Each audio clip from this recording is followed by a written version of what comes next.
Halo guys, di sini saya akan membahas tentang konflik terusan kera. Nah, kalian sudah pada tahu belum tentang terusan kera ini? Terusan kera ini adalah proyek ambisius yang ingin menghubungkan Teluk Thailand dengan Laut Amdalan, sedang menjadi perbincangan hangat di Asia Tenggara. Terusan tersebut direncanakan akan melintasi Tanah Genting Kera, bagian paling sempit dari semenanjung Malaysia di selatan Thailand. Jika terusan ini dibangun, ia akan memotong jalur pelayaran antara Samudra Hindia dan Laut Cina Selatan, sehingga akan mengurangi ketergantungan pada Selat Malaka yang saat ini menjadi rute utama pelayaran di wilayah tersebut. Tapi, di balik potensinya untuk meningkatkan perdagangan dan ekonomi, terdapat konflik yang memanaskan antara berbagai pihak. Nah, bayangkan ya, sebuah kanal sepanjang 102 km yang akan membelah semenanjung Kera di Thailand Selatan. Terusan kera ini diproyeksikan menjadi jalur maritim baru yang akan menghubungkan Teluk Thailand dengan Laut Andaman untuk mempersingkat waktu pelayaran dan membuka peluang ekonomi baru bagi kawasan Asia Tenggara. Terusan kera merupakan kanal yang telah direncanakan pembangunannya oleh Thailand semenjak abad ke-17. Rencana itu dicanangkan oleh Raja Narai sejak tahun 1677, di saat arsitek Prancis Delamer berencana untuk membangun kanal penghubung Songkhla dan Merit. Tujuan terbentuknya terusan ini untuk memberikan efisiensi terhadap penyingkatan waktu pelayaran di daerah Asia Pasifik.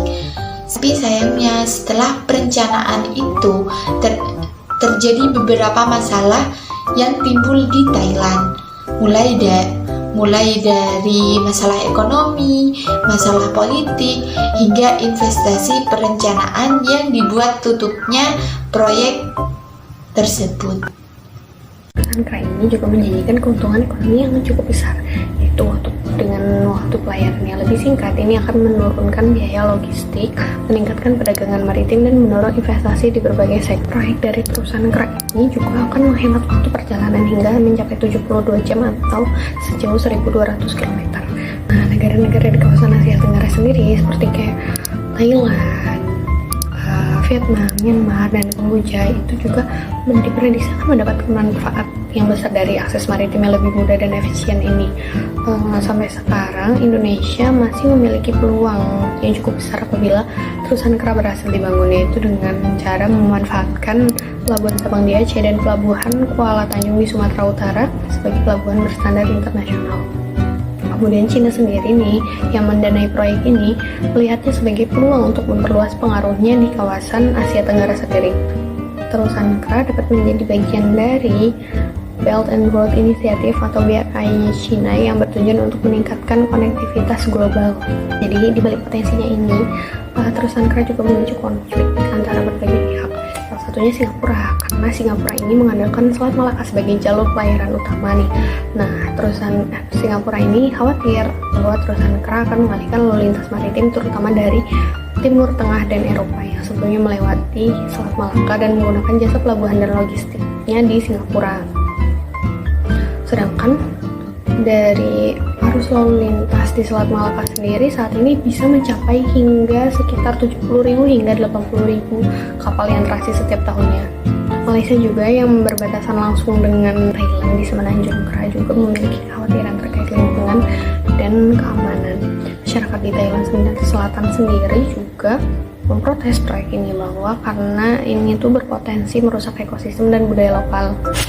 Terusan kera ini juga memiliki dampak negatif terhadap ekosistem di lingkungan pembangunan kanal, yaitu dapat merusak hutan, terumbu karang, dan ekosistem laut lainnya, serta aktivitas pelayaran yang meningkat ini juga dapat mencemari air laut sendiri. Dan pembangunan kanal juga dapat mengganggu kehidupan masyarakat lokal dan budaya mereka sendiri. Bagaimana untuk upaya penyelesaiannya? Bisa dengan dialog dan diplomasi antar negara yang terlibat menjadi kunci utama untuk mencapai solusi yang adil dan menguntungkan semua pihak, agar semua pihak itu tidak ada yang dirugikan. Nah, Thailand telah proaktif mengadakan dialog bilateral dengan negara-negara ASEAN lainnya yang berkepentingan seperti Singapura, Malaysia, dan juga Indonesia untuk membahas kekhawatiran mereka dan mencari solusi bersama untuk penyelesaian konflik tersebut. Isu terusan kera pun dibahas dalam berbagai forum regional seperti KTT ASEAN, KTT Asia Timur, serta KTT Mekong Lancang Cooperation atau MLC. Forum-forum ini membuka ruang untuk memperkenalkan proyek Land Bridge sebagai alternatif terusan kera. Land Bridge akan berupa kombinasi jalan raya, kereta api, dan pelabuhan yang menghubungkan Laut Andaman dan juga Teluk Thailand. Proyek ini dinilai lebih realistis dan mudah diimplementasikan dalam waktu dekat, agar tidak ada negara yang dirugikan atau salah satu pihak yang dirugikan. Namun, masih terdapat kekhawatiran yang perlu dikaji lebih lanjut dalam masalah biaya dan lain-lainnya. Menemukan solusi yang adil dan menguntungkan semua pihak membutuhkan komitmen, kerjasama, dan pertimbangan yang matang dan dari semua negara yang terkait. Itu konflik terusan kera bagaikan pisau bermata dua. Nah, karena satu bisa diuntungkan, satu bisa dirugikan. Di satu sisi, proyek ini menawarkan peluang ekonomi yang menjanjikan bagi Thailand dan kawasan Asia Tenggara. Namun di sisi Singapura, ini bisa merugikan mereka karena dengan adanya terusan ini, negara Singapura di sektor ekspor dan impornya bisa dirugikan dan pendapatannya mulai turun akibat adanya terusan kera ini jika benaran dibuat. Menemukan keseimbangan antara kemajuan ekonomi dan kelestarian lingkungan menjadi kunci dalam menyelesaikan konflik ini. Dialog dan kerjasama antar negara-negara di kawasan Asia Tenggara, terutama negara-negara seperti Malaysia, Singapura, dan Indonesia, tentu menjadi hal yang penting untuk berkomunikasi terlebih dahulu, agar tidak terjadi kesalahpahaman antar negara. Untuk masa depan terusan kera ini belum pasti, karena berbagai negara akan mempertimbangkan terlebih dahulu apa resiko, dana, dan dampaknya terhadap lingkungan. Solusi yang ideal tidak hanya menguntungkan Thailand secara ekonomi, tetapi juga harus meminimalkan dampak negatif bagi lingkungan dan memastikan kelestarian budaya serta kesejahteraan masyarakat di kawasan tersebut.